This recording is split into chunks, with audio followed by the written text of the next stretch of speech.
Aí, ó, linha de pipa. Linha de pipa aí, ó, que fez na coifa aí, ó. Essa aqui já era, vai ser trocada essa coifa. Aí. Essa aqui do lado do motorista já era, hein. Olha o tanto de linha.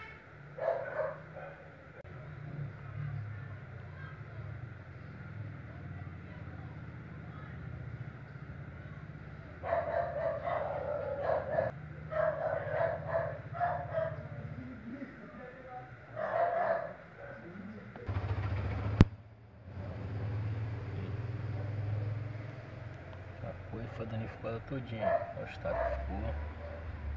Aí, começou a apresentar problema aí. Barulho aí na hora de fazer a curva aí. Aí hoje eu resolvi aí baixar aí pra ver aí.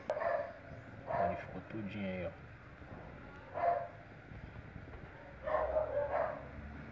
Isso que é bom sempre aí nessa época aí dar uma verificada de estar na manutenção antes de acontecer isso aí.